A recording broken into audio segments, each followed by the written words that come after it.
Eccoci di nuovo insieme, telespettatori di Telerent 7 Gold, canale 15 del digitale terrestre, con l'appuntamento di penalty, tutto il calcio di cui il calcio vero non parla mai.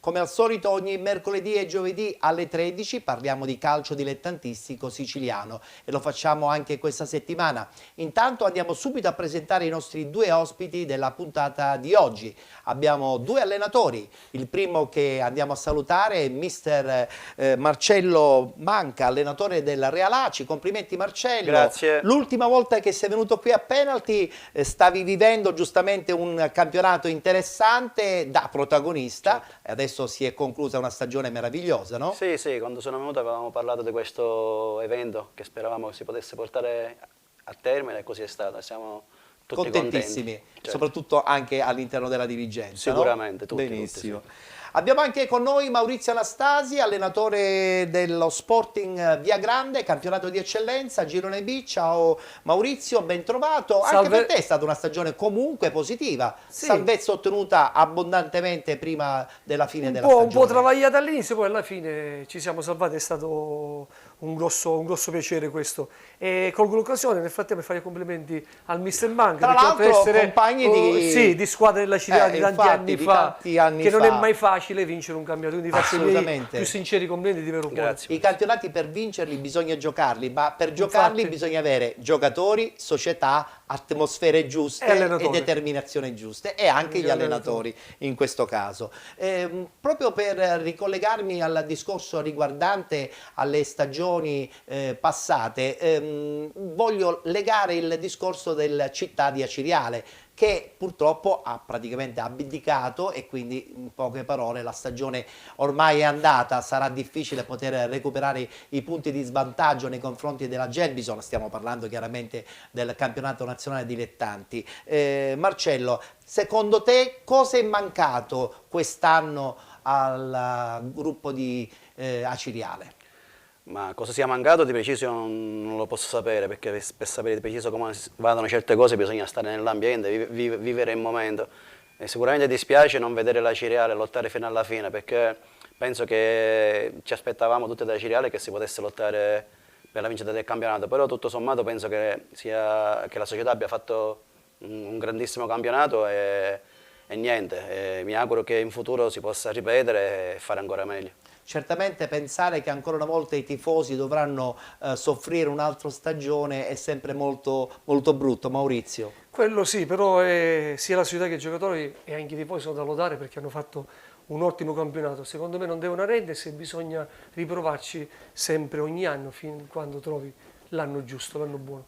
Chiaramente dobbiamo fare un plauso anche alla Gelbison, che un po' inaspettatamente ha vinto questo campionato, credo anche meritatamente.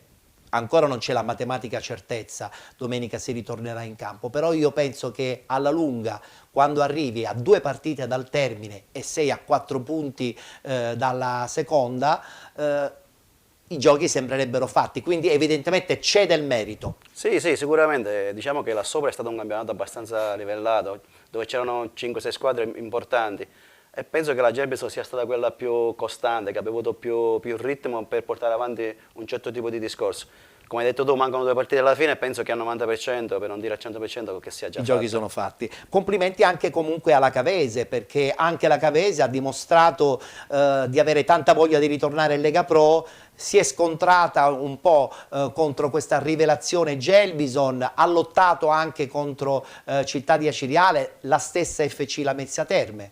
Sì, sono tutte società gloriose come la Aciriale, la Lamezia, Cavese, però ogni anno a volte capita che spunta un'altra squadra che magari non è messa lì per vincere il campionato, però alla fine dobbiamo dare merito alla Gelbison, perché se è al primo posto vuol dire che lo merita. È vero, è vero. Tra l'altro dobbiamo tutti sperare, non tanto per noi catanesi, ma per le altre realtà del campionato nazionale dilettanti, che se la prossima stagione il Catania dovesse partecipare al campionato di Serie D, sarà una brutta gatta da pelare per tutti, no?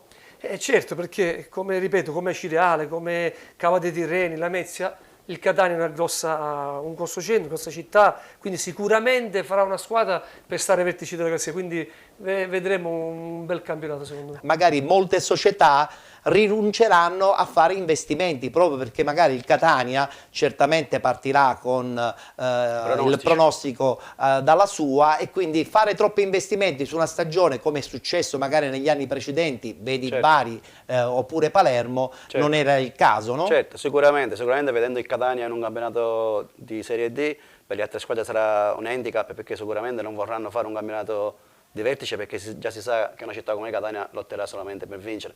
Però come ha detto prima Maurizio, ci può essere sempre l'incognita della squadra che non viene messa e che poi alla fine potrebbe uscire fuori. Certo, può succedere di tutto nel campionato nazionale dilettanti. Anche perché ci saranno quelle squadre che vorranno confrontarsi col Catania, quindi metteranno l'animo in campo. Ogni partita diventerà una finale per loro. Abbiamo dunque inaugurato il panorama del campionato di Serie D. Guardiamo subito i risultati delle partite che si sono disputate nel turno di domenica. Si è giocata la 17ª giornata di ritorno, questi i risultati: Giarre batte Biancavilla 4-1, Cavese 1919 Città di Sant'Agata 0-0, Lamezia Terme batte Trapani 5-0, Gelbison batte San Cataldese 4-0, Licata Troina 0-0, Paternò batte Città di Esciriale 1-0, Rende Calcio batte Portici 1906 2-0.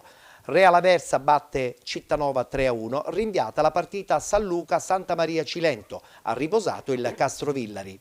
In testa, come abbiamo detto poc'anzi, la conferma della Gelbison, in testa con 75 punti, 71 per la Cavese 1919, 68 punti Città di Esciriale, 65 FC Lamezia Terme, 59 punti Città di Sant'Agata, 52 Cittanovese, 50 Licata, 48 Paternò, 46 Real Aversa 1925, 41 punti per il Santa Maria Cilento insieme al Portici 1906, 40 punti per Trapani e San Luca, 39 San Cataldese, con 33 punti Rende Calcio e Giarre 1946, 32 Castrovillari, 26 Troina, 14 Biancavilla. Lo stesso Biancavilla già matematicamente retrocesso. Guardiamo anche il tabellino per quanto riguarda le partite di domenica. Domenica 15 maggio.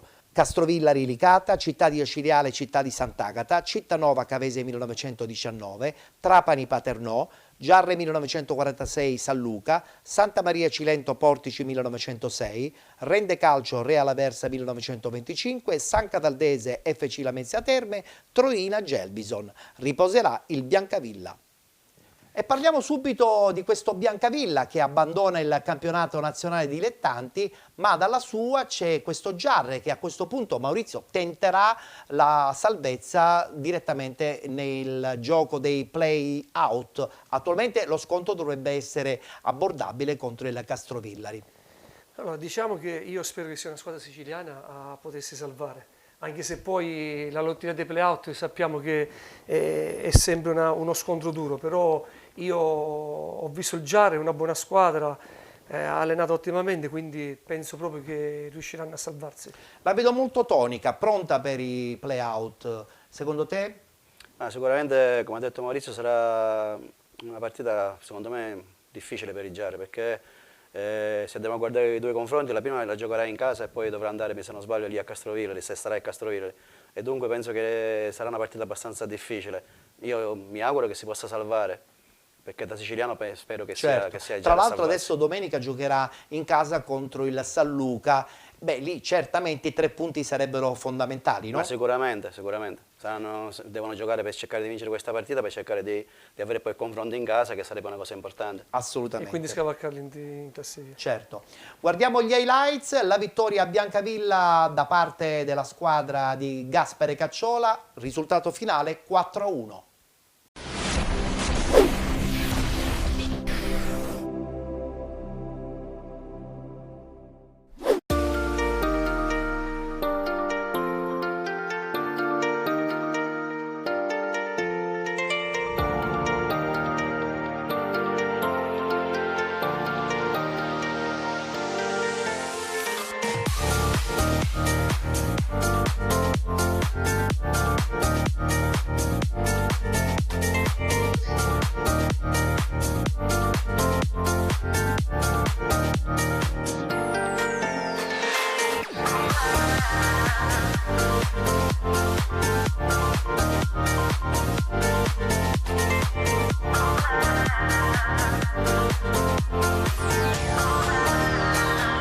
avevamo lavorato sotto questo aspetto. Noi diciamo che fuori casa non avevamo mai vinto, perciò avevo in settimana preparato la partita sotto anche l'aspetto mentale. Per noi, come dicevo prima, non avevamo che ottenere 3 punti, ci siamo riusciti, l'approccio è stato determinante per il proseguo poi della partita.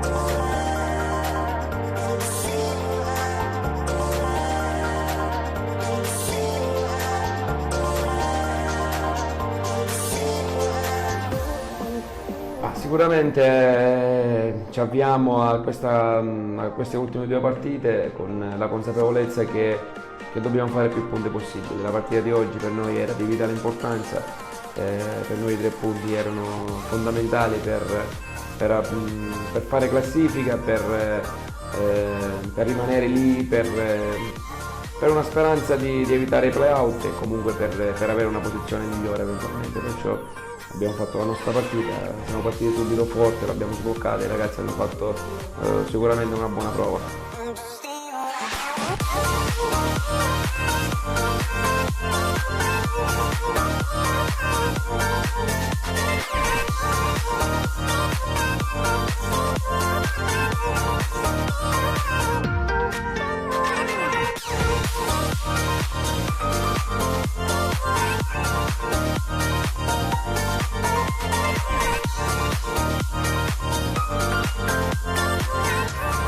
Intanto pensiamo a quella di domenica contro il San Luca, perché sarà un'altra battaglia, un'altra partita da preparare con la massima attenzione. Noi dobbiamo guardare in casa nostra, dobbiamo, come ho detto prima, fare più punti possibili, ma preparare una partita dopo l'altra. Adesso da martedì penseremo a questa con San Luca, poi penseremo a quella con Licata, ma in questo momento la nostra priorità è il San Luca.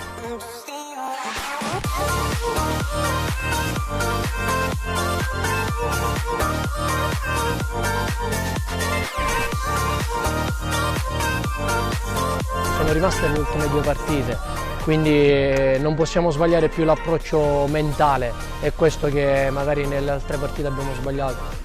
Ci prepariamo già subito dagli spogliatoi fino all'ultimo minuto. A dicembre non pensavamo di arrivare alle ultime 2 partite e di giocarci la salvezza diretta, però già per noi è un grande obiettivo.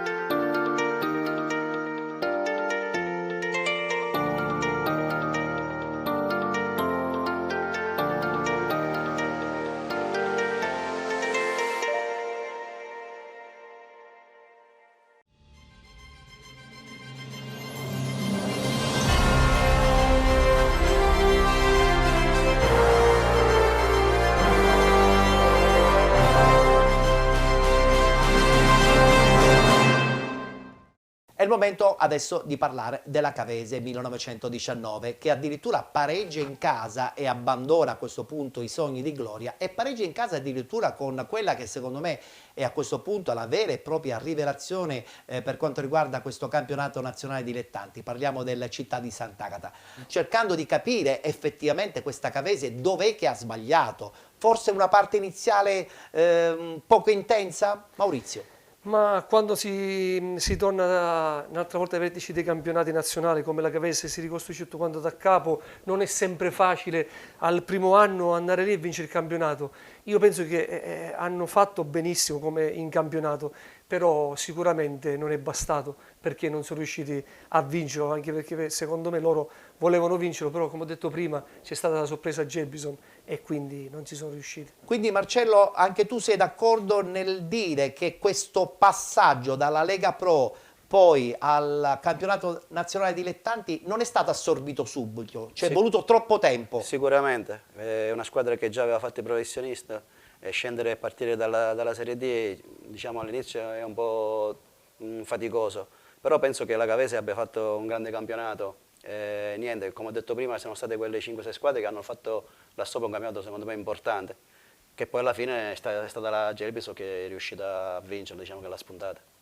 Tra l'altro un pareggio in casa proprio con questo Città di Sant'Agata di Giampà, che ormai lo possiamo ben dire, è veramente la squadra rivelazione, perché era impensabile all'inizio della stagione che la squadra insomma, messinese potesse veramente navigare nelle zone altissime, e credo che possa essere sicuramente un buon auspicio per il discorso riguardante i play-off. Che ne pensi del Città di Sant'Agata? Sì, sicuramente una squadra che ha fatto un grande campionato, forse non era messa fra le squadre che potessero, diciamo, lottare per questo traguardo.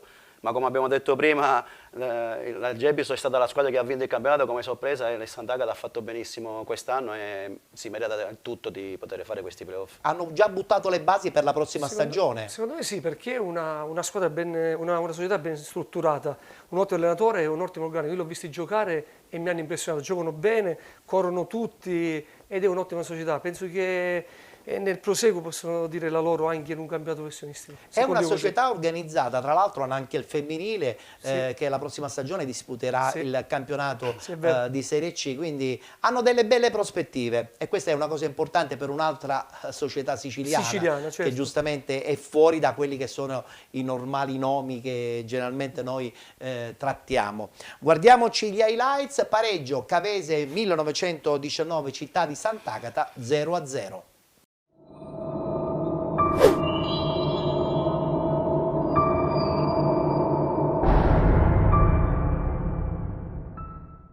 Si comincia ora, attaccato Favo, si prosegue il tiro effettuato da Allegretti, è una pioggia sottile su Cava, il lancio di Carbonaro, bello per Allegretti, Romizzi di prima intenzione verso Carbonaro, sembra buona stavolta, la mette in mezzo, il tiro di Allegretti, intanto la palla lunghissima, interessante per Alagna, il tiro traversa del Sant'Agata, adesso Aliperta per Carbonaro, abbiamo fatto un bel break stavolta.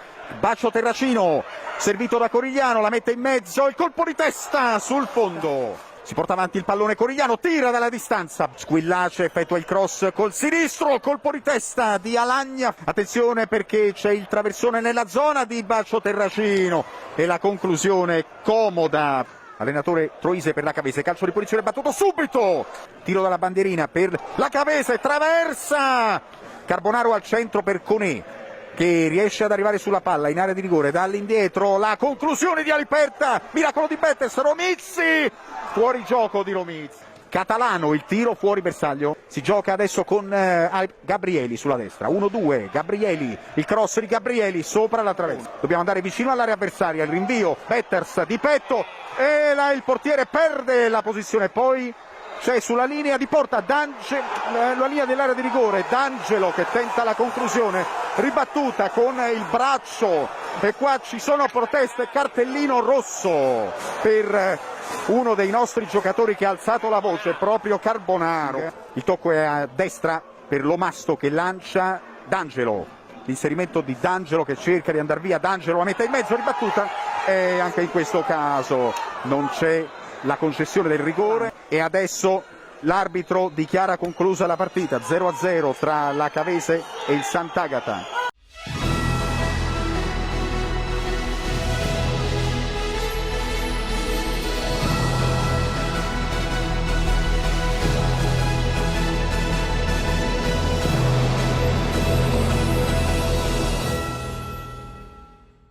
Non ce l'ha fatta dunque neanche l'FC Lamezia Terme a cercare di entrare insomma, nel novero delle squadre che avrebbero potuto vincere questo girone I del campionato di Serie D. Non ce l'hanno fatta, forse hanno pagato lo scotto anche loro di una stagione che era partita male, poi è stata insomma sistemata in corsa, però è anche vero in Serie D, e voi me lo insegnate, quando perdi punti all'inizio recuperarli è sempre molto difficile. Maurizio. E quello sì, se non parti bene difficilmente riesci poi a recuperare quei punti iniziali, però tutto sommato anche loro hanno fatto un bel campionato, penso ci riproveranno l'anno prossimo. Un Trapani che probabilmente deve veramente riorganizzarsi, perché è impensabile vivere una stagione in Serie D così da anonimo. Ma sicuramente una città come Trapani che ha avuto un passato importante, purtroppo quest'anno non è andata come pensavano, poi ultimamente hanno pure cambiato allenatore e sicuramente anche più di un allenatore, appunto, ma ultimamente con Moschella adesso. Ecco, bravo, che hanno preso sicuramente cambiare tanto non fa tanto bene. E mi auguro che in futuro possa tornare ai livelli che gli competono. Anche perché sappiamo benissimo che quella provincia è una provincia che ha voglia e ha fame di calcio, no? Trapani, nato dalle ceneri del Dattilo, hanno avuto la fortuna, insomma, di acquisire subito già un titolo di Serie D. Forse è arrivato un po' troppo veloce e non hanno avuto poi il tempo per organizzarsi. Ma sicuramente, lì io sono marsalese, dunque infatti posso bene capire il un territorio. attimino le squadre che sono lì. Lì ci sono società importanti come Trapani, Marsala, Alcamo, Mazzara, Folgore, tutte società che hanno un passato importante. Sicuramente devono cercare di vedere un attimino cosa fare. Io penso che fra tutte queste qua quella che possa veramente fare il salto è il Trapani. Guardiamoci il servizio, la vittoria dell'FC Lamezia Terme 5-0 contro il Trapani.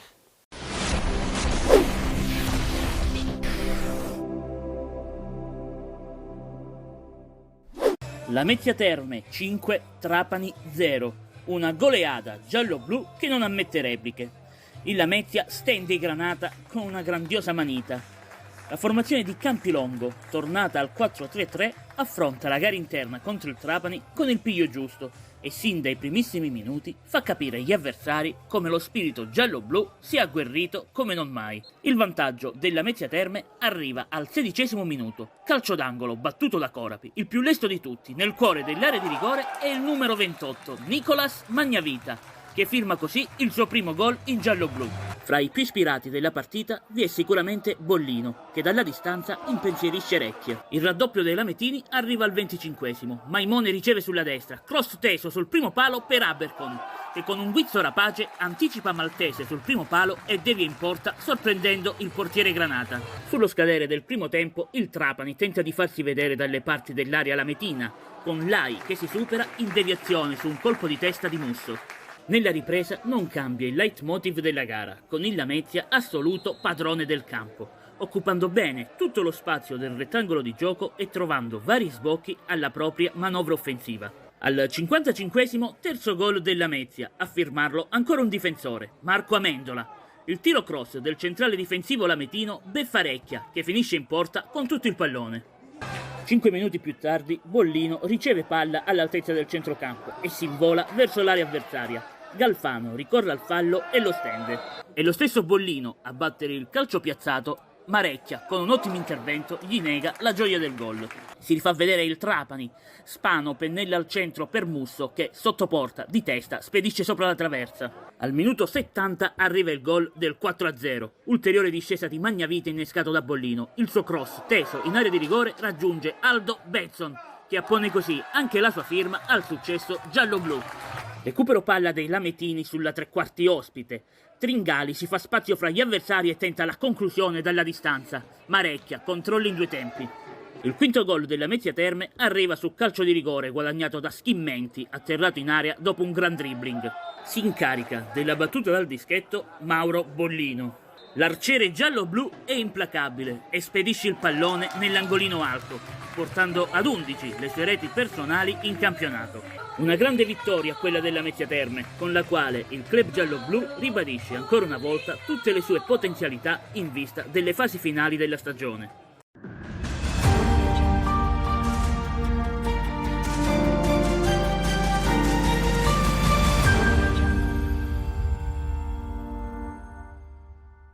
È il momento di parlare della Gelbison, la vera e propria rivelazione, leader assoluta di questo girone I del campionato di Serie D. Strapazza la San Cataldese 4-0 e a questo punto, con 4 punti di vantaggio nei confronti della seconda in classifica, ha un piede e mezzo, secondo me, in Serie C. Tra l'altro domenica giocherà in casa del Troina e quindi insomma sembrerebbe abbordabile l'incontro che si giocherà appunto domenica prossima. Una Gelbison che ha confermato che con l'investimento di un allenatore giovane come Esposito, l'inserimento in squadra di 4-5 giocatori già di provata esperienza, 2-3 juniores interessanti, hanno fatto la differenza. La continuità dei risultati poi è stata fondamentale.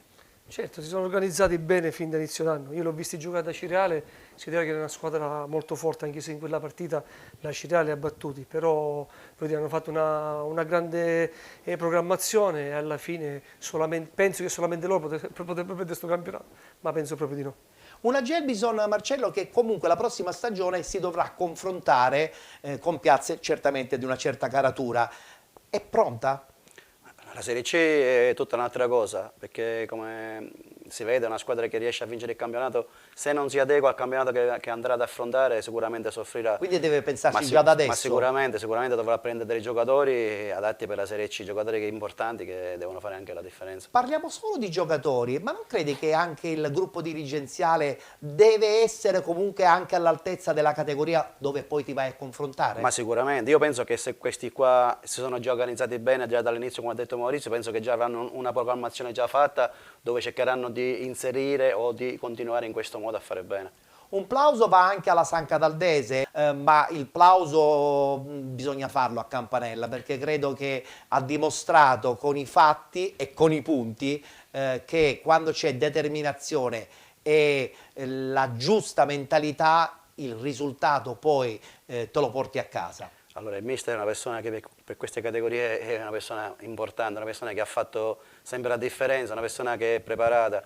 Lui ha preso una squadra che secondo me era a 0 punti e l'ha portata alla salvezza tranquillamente e penso che questa è sugli occhi di tutti, lo vedono tutti il lavoro che ha fatto il mister e dunque penso che la San Cataldese meriti, grazie al mister, una grande, diciamo, salvezza, meritata sì. Ampiamente. Tra l'altro sappiamo che la piazza di San Cataldo è una piazza calda, quindi insomma certo. Credo sia stato l'allenatore giusto per la piazza calda, sì, no? Perché le caratteristiche di Campanella le conoscono tutti. Ma oltre ad essere un bravo tecnico è un allenatore di carattere, di forza, sa fare ragionare bene il gruppo e quindi penso che è stato l'allenatore giusto per poter salvare la Santa Caldese. Guardiamoci gli highlights. Gelbison che vince in casa 4-0 contro la San Cataldese.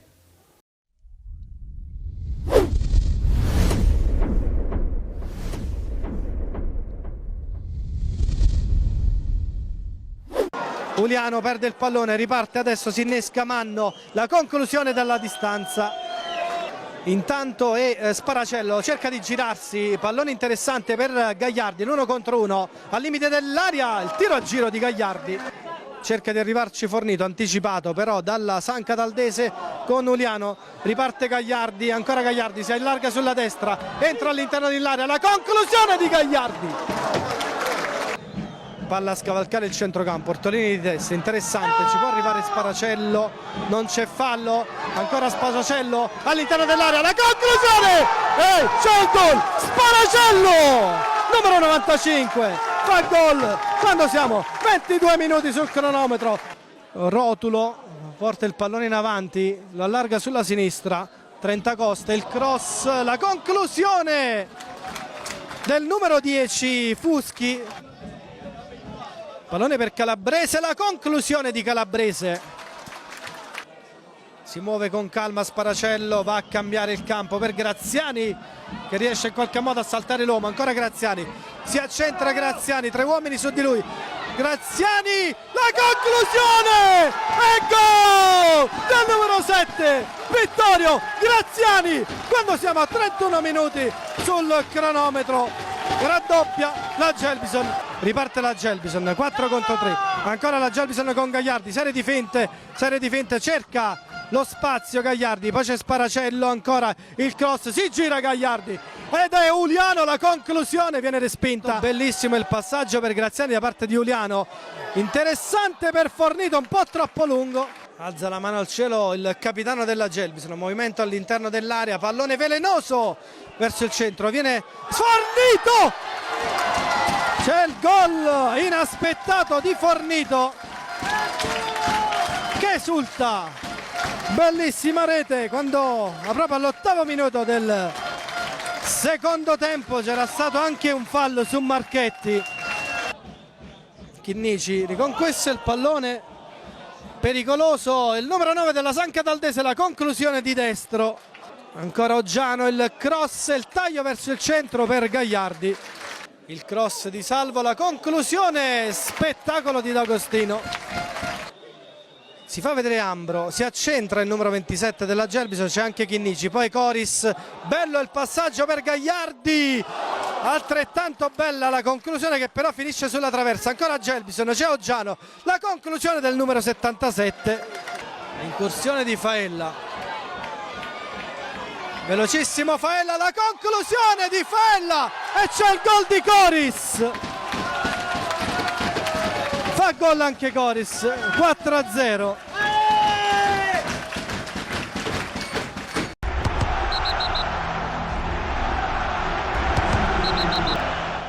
Oggi è stato un approccio decisamente diverso, abbiamo visto penso tutti una squadra che aveva voglia di riscattare una prestazione leggermente sottotono di mercoledì e che voleva a tutti i costi la vittoria e sono stati bravissimi i ragazzi a raggiungerla. In una prestazione del genere penso che tutti i giocatori, quelli che hanno preso parte alla gara, quelli che sono subentrati, quelli che non hanno preso parte alla gara e che hanno veramente sostenuto i compagni da fuori prima della partita caricandoli, veramente sarebbe ingeneroso dare più meriti a qualcuno e meno ad altri.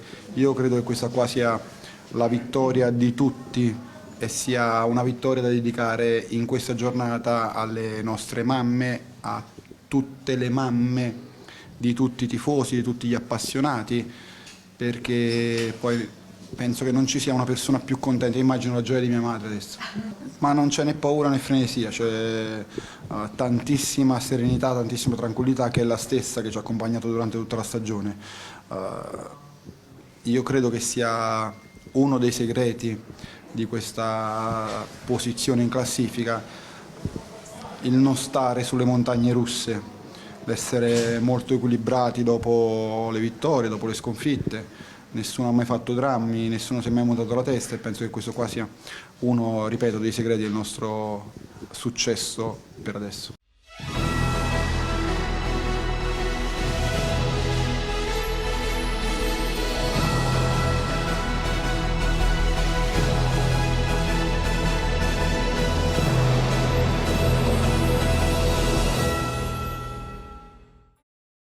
In bocca al lupo dunque anche alla San Cataldese, a cui manca soltanto un punto per la matematica salvezza. Domenica la partita sembrerebbe, non dico facile, ma abbordabile contro l'FC Lamezia Terme. Parliamo adesso invece del Licata, che pareggia 0-0 in casa contro il Troina. Un Troina che a questo punto ha riagganciato insomma, da qualche giorno la possibilità di disputare i play-out, che sembrava impensabile sino a un paio di settimane fa, quindi onore anche a Galfano. Certo, onore a Angelo Galfano, che è stato anche un nostro compagno di squadra da Cireale, infatti. è ottimo allenatore, bravissima persona e sono contento che lui si sta aggrappando a questa salvezza, ci crede e spero tanto che ci possa riuscire. Quanto serve il fattore determinazione per un allenatore? Cioè, se non ci crede lui, non ci può credere la squadra. Ma deve essere così, se no è inutile che uno prenda qualche squadra per allenare. Io penso che Angelo Galfano abbia fatto un grande campionato e gli auguro di tutto cuore di potersi salvare. Non dimentichiamo che ha avuto 6 punti di penalizzazione, sì. Dunque con questi 6 punti sicuramente era già un po' più la classifica tranquillo. Era diversa. Tra l'altro, insomma, in società non è stato molto supportato, credo, questo lo dico io, lui non l'ha mai detto, però è anche vero che spesso e volentieri è stato costretto addirittura a fare delle trasferte con gli uomini contati, con i giocatori juniores, quindi forse la società avrebbe dovuto essere un po' più presente, un po' più continua e un po' più determinata anche dello stesso allenatore? Certo, sicuramente. Lui quest'anno ha avuto tanti problemi, come ho detto prima, questi 6 punti in meno, tanti problemi che ha avuto durante l'anno. Alla fine veramente di cuore gli auguro di potersi salvare perché è un ragazzo che merita. Guardiamoci il servizio, Licata Troina 0-0.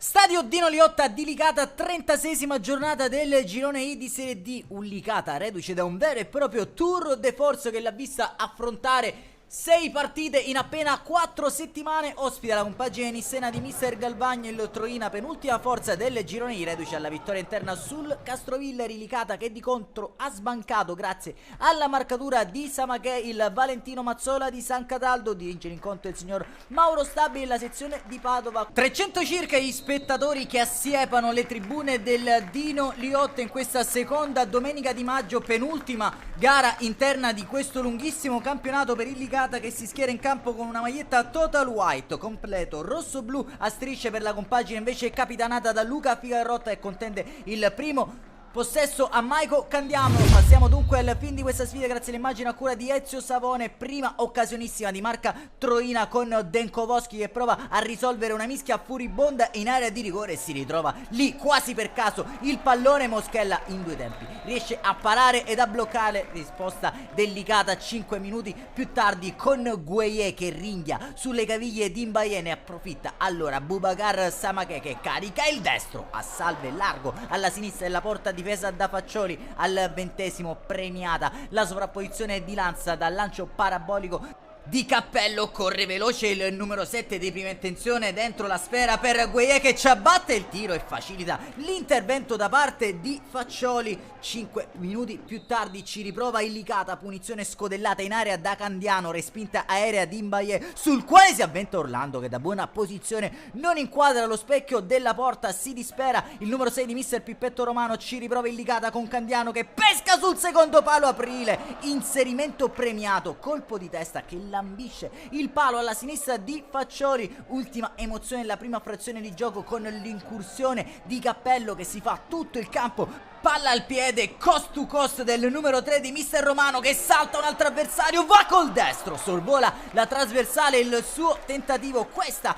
l'ultima emozione della prima frazione di gioco che va in archivio sul parziale ad occhiali, occasionissima subito per il Troina ma poi è cresciuto alla distanza il Licata. Regna dunque l'equilibrio sin qui al Dino Liotta. Passiamo allora con le nostre immagini al film della ripresa, con il Troina che prova subito ad insidiare la porta difesa da Moschella. Recupero palla infatti da parte di Mbaye che vince anche un rimpallo, facilita allora il compito a Luca Figarrotta che si può involare in campo aperto, si sposta il pallone sul mancino della sua mattonella, Figarrotta si schianta sul palo, il suo tentativo ci riproverà di lì a breve il numero 10 Nisseno, punizione defilata, va Figarrotta direttamente in porta, sventata al colpo di testa di Samaché. Al 70° circa verrà anche allontanato per proteste mister Pippetto Romano, reo di aver detto qualche parola di troppo all'indirizzo del signor Stabili nella sezione di Padova. Ultima emozione ancora con Figarrotta e prova a prendere il centro del campo, esplodere il mancino, solo potente mai preciso, sorvola la trasversale della porta di Moschella. Termina così al Dino Liotta di Licata, non c'è più tempo, 0-0 Licata che sale a quota 50 in classifica. Nelle ultime 2 sfide sarà arbitro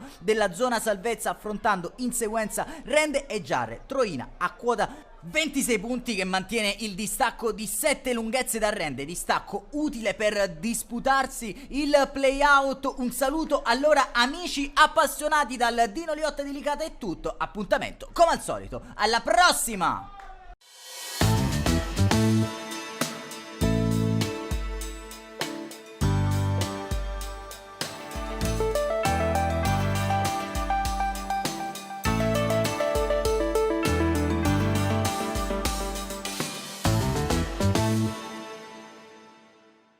È il momento di parlare a questo punto di una nota dolente, quella del Città di Aceriale, ne abbiamo già parlato all'inizio. Questa partita contro il Paternò era una partita che segnava probabilmente la svolta definitiva, o dentro o fuori. Averla persa, Marcello, ha fatto capire che probabilmente i limiti di questa squadra forse non erano neanche lì a Paternò, ma si erano già visti qualche settimana prima. Sì, purtroppo nelle ultime partite, le ultime domeniche, la Cirera ha perso qualche punto importante. Il pareggio di Portici, la sconfitta di domenica a Paternò, la sconfitta in casa col Castrovillari. Sicuramente queste 3 partite hanno un po', diciamo, condizionato il campionato della Cirale.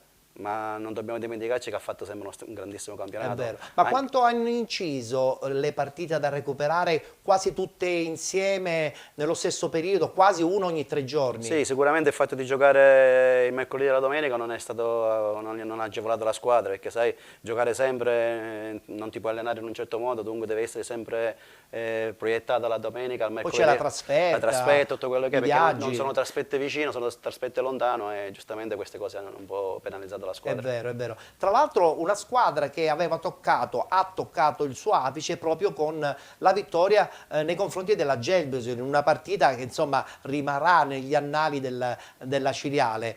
Forse proprio in quel momento lì abbiamo tutti capito che ci voleva poi un'impresa dopo, non soltanto avere battuto la Gelbison, l'impresa sarebbe stata costretta a farla la Ciriale dopo, con i risultati nei recuperi, e probabilmente poi arrivi che la squadra salta. E infatti, come diceva prima Marcello, partite ravvicinate, non puoi recuperare in un certo modo, e magari questo li ha penalizzati, e mi dispiace tanto, però come dice Marcello prima, hanno fatto un grande campionato, quindi non gli si può rimproverare niente. E del Paternò che vogliamo dire? Ma capita magari di fare un gioco d'andata alla grande e magari poi perde qualche punto strada facendo, però si sono imboccate le maniche, hanno battuto la Ciriale, però questo non sminuisce il lavoro fatto dal mister Torrisi, perché ha fatto un ottimo lavoro, al suo primo anno di Serie D è stato secondo me bravissimo. Guardiamoci gli highlights, la vittoria appunto del Paternò 1-0 contro il Città di Aciriale.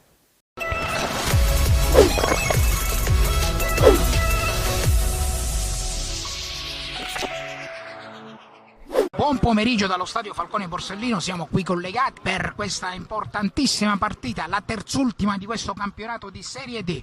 Si inizia proprio in questo momento. Palla laterale per Tumminelli,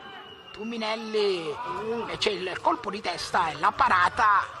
Palla per De Pace con Fichera che ruba il pallone e lo dà a Mascari, ma riesce il numero 66 Cadili a salvare, e Mascari che controlla bene, si gira, ecco Mascari la copre bene, dà il pallone a Fichera che è irregolare, la palla è irregolare, la posizione, Fichera entra dentro area, ecco Fichera, tiro e palla che finisce fuori. Batte Lodi, pallone abbastanza largo, c'è una spinta.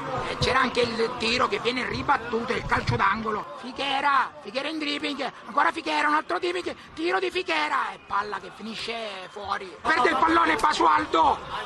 Andiamo. Paternò ancora Savonarola, tiro e palla che finisce sul palo. Pallone teso, il colpo di testa, il gol del Paternò.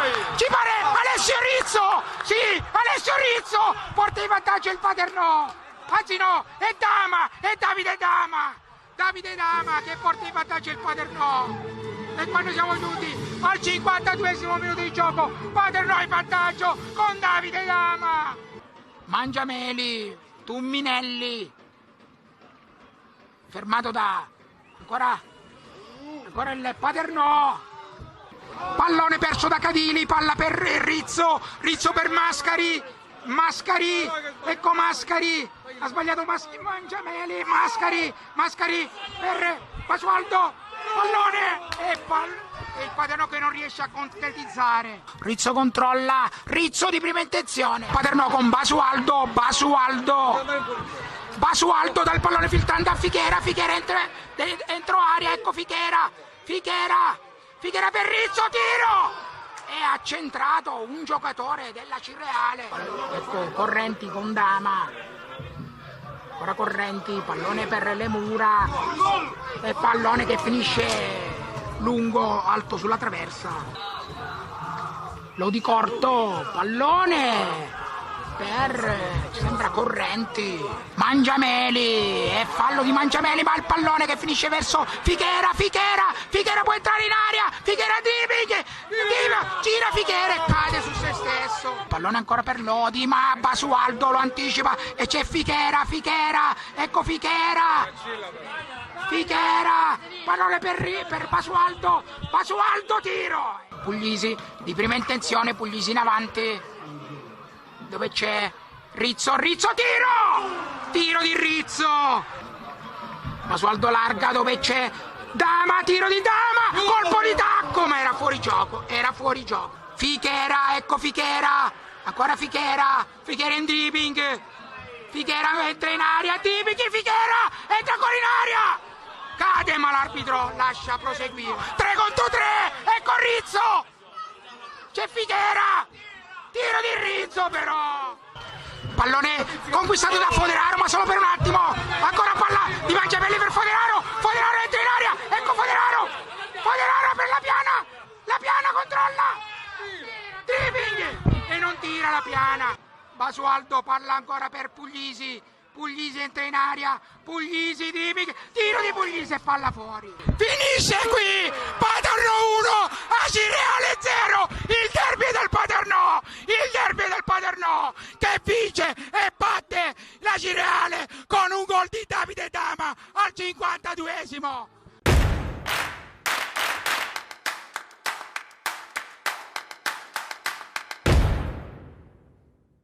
Primo tempo abbiamo avuto 2 o 3 situazioni per andare in vantaggio, palo di Savonarola, occasione per Figliomeni, occasione per Tumbinelli. E il secondo tempo, dopo il gol, ci hanno devastato. Semplice, non lo so cosa è successo, abbiamo perso la bussola, non eravamo più noi, loro erano più in palla, erano più veloci, più rapidi. Abbiamo perso le nostre idee di gioco perché non lo so se siamo andati in paura, in confusione, forse più in confusione che paura. È una squadra come la nostra, esperta, non si può permettere questo. Complimenti ai vincitori perché, anzi, ci è andata pure bene. Magari il tour de force che abbiamo subito noi l'abbiamo pagato a caro prezzo, questo è vero, perché eravamo troppo sulle gambe, gente infortunata, giocatori infortunati, adesso devo rifare la conta per la partita di domenica, però ripeto, non è che dobbiamo buttare tutto a mare, ci facciamo un esame di coscienza, un bagno di umiltà e dobbiamo ricominciare più forti di prima, però se facciamo queste prestazioni perdendo la testa non è la squadra che mi piace. Intanto ringrazio il collega De Sanso per i complimenti che fanno piacere, perché a maggior ragione detti da un tecnico importante come lui valgono doppi. Io naturalmente, non è una frase dettata dalla situazione, ma fare complimenti alla Cirale secondo me è superfluo, perché la Cirale è una squadra forte, fortissima, quando ha tutti gli elementi come quasi oggi, ha dimostrato a tratti delle situazioni di gioco con una velocità di pensiero e di esecuzione sicuramente da altre categorie che ci hanno veramente messo in difficoltà, e quindi questo deve avvalorare l'impresa, perché oggi il Paternò ha fatto un'impresa di battere questa squadra, perché sappiamo la forza, sappiamo che la Cireale è la Cireale, non me ne voglia nessuno, e quindi oggi questa squadra ha fatto un'impresa. L'avevo detto nell'intervista pre-partita, per fare male alla Cireale non bastava fare tanto, bisogna fare di più di tanto, e oggi i ragazzi lo hanno fatto, dove hanno abbinato la tecnica, la tattica ad una cattiveria agonistica non indifferente, partita giocata con gli attributi, e quindi penso che alla fine abbiamo vinto meritatamente, senza rubare nulla, e questo deve rendere orgoglioso tutto l'ambiente del Paternò, noi, e bisogna fare i complimenti a questa squadra che, nonostante un periodo poco felice, ha ritrovato forse le motivazioni attraverso queste 2 partite di Cava e di Acireale, dove a mio modo di vedere era importante ritrovarle alcune certezze per la nostra dignità di professionisti. L'abbiamo fatto bene e quindi meglio di così oggi non poteva andare.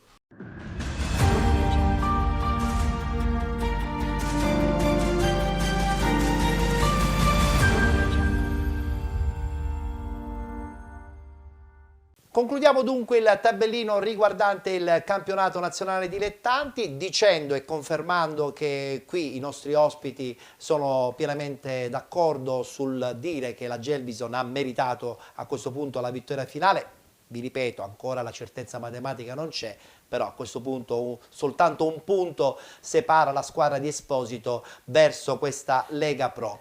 Abbiamo sottolineato che la società sembrerebbe pronta per la prossima stagione, però i giocatori, il parco giocatori, Marcello me lo puoi riconfermare, credo che sia fondamentale per la prossima stagione. Ma normale, te l'ho detto già prima, ogni categoria deve essere da dove sei prima. Vincendo un campionato sicuramente deve sistemare la squadra, questo è poco ma è sicuro. Per quanto riguarda invece i playoff, vanno ai playoff sulla carta in questo momento Città di Aciriale, Cavese 1919, FC Lamezia e questo Città di Sant'Agata. Tutto può succedere. Tutto può succedere perché c'è la Cireale, c'è la Cavese e c'è Città di Sant'Agata che nelle ultime partite sta confermando di essere in forma, quindi sarà aperto secondo me qualsiasi risultato.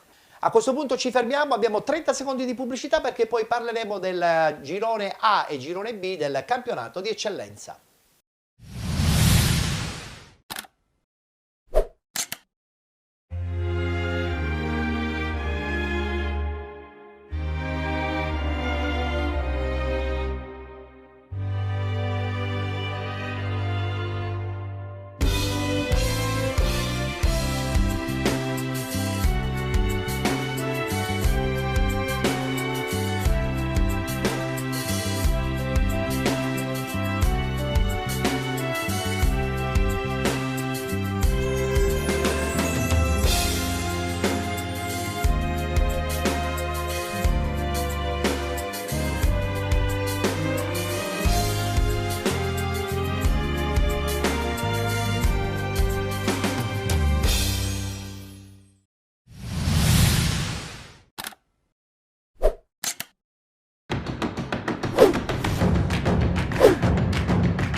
Eccoci rientrati, subito i due gironi del campionato di eccellenza, si sono giocate due partite importantissime.